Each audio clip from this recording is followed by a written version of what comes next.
अपने भौतिक और आध्यात्मिक जीवन का संतुलन कैसे करें और भक्ति में प्रगति कैसे करें? संतुलन, विवेक बुद्धि का होना बहुत आवश्यक है। विवेक बुद्धि, विवेक और बुद्धि, बुद्धि मतलब जो हमें, जिससे हमें समझ में आता है कि करना है कि नहीं करना है, टू डू और नॉट टू डू, इसको कहते हैं बुद्धि। विवेक बुद्धि का मतलब होता है जो हमारे लिए होलिस्टिक हो, मतलब परिपूर्ण, ऐसे डिसीजंस लेना अपनी बुद्धि से, उसके कहते हैं विवेक बुद्धि।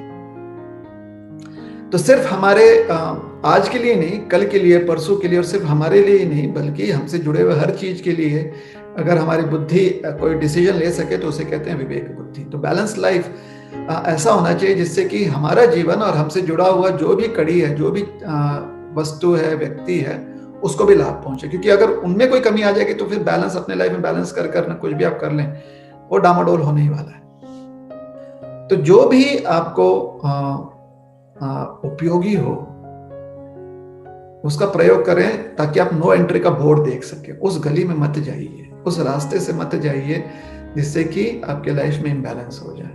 और देखिए, जो प्रश्न पूछ रहे हैं, बहुत सारे लोग बोलेंगे कि वो कैसे पहचाने हम कि कौन से रास्ते पे नहीं जाना है। अगर आप ये कहते हैं, आप में से कोई ये कहता है कि हमें तो जी समझ में नहीं आता कि वो नो एंट्री का बोर्ड किस रास्ते पर है, समझ सबको आता है लेकिन आदत से मजबूर है ना।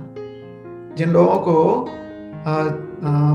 अपने ही लोभ लालच या अपने ही वासनाओं की वजह से नो एंट्री के बोर्ड को ना देखते हुए वन वे ट्रैफिक के उल्टे दिशा में जाना है, वो तो करते ही है काम। ऐसा नहीं कि उनको पता नहीं है, पता है।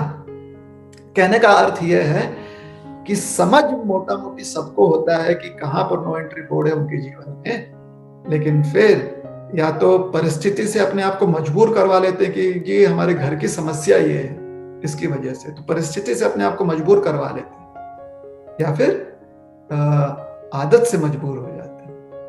आदत के कारण कमजोर पड़ जाते हैं और जो नो एंट्री वाला बोर्ड है उसके अंदर चले जाते हैं, फिर वहां पे परेशानी होती है। फिर आकर कहते हैं, प्रभु जी लाइफ को बैलेंस कैसे करें, हम बताएं। बहुत सरल तरीका है, नो एंट्री, जहां जिस रास्ते नहीं जाना है उस रास्ते मत जाइए, जिस रास्ते जाना है उस रास्ते पर मेहनत करते रहिए, आगे बढ़ते रहिए। और उसमें मेहनत करने के लिए आपको वस्तु और व्यक्ति दोनों पर ध्यान देना है। ऑब्वियसली साथ ही साथ आपको आपके पास एक लक्ष्य भी होना चाहिए ताकि आप उसकी तरफ आगे बढ़ें। तो वस्तु का सदुपयोग, सही प्रयोग जानना, उसका प्रयोग करना अपने जीवन में, व्यक्तियों के साथ थोड़ा मिलजुल कर रहना ताकि एक दूसरे का हाथ पकड़कर हम आगे बढ़ सकें, और अपने जीवन में जो उचित है उस मार्ग पर ही चलना, जो अनुचित है वहां पर नो एंट्री का बोर्ड लगा देना, उसके तरफ खाली ध्यान देना, एक कदम भी नहीं बढ़ाना उसकी ओर।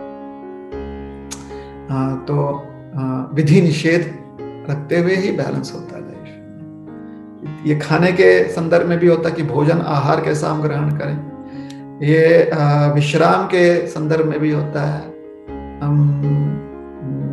ये जो है मनोरंजन के संदर्भ में भी होता है।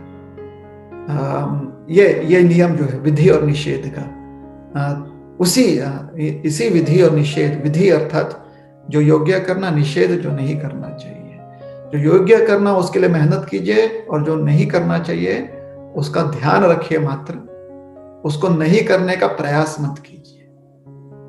क्योंकि जब आप नहीं करने जाएंगे तो आप वो करने, मतलब नहीं करना का मतलब है कुछ मेहनत कर रहे हो आप, तो मेहनत आपकी जो योग्य है वो करने पर, पॉजिटिव चीज के लिए मेहनत कीजिए, नेगेटिव चीज को दुर्लक्षित कीजिए।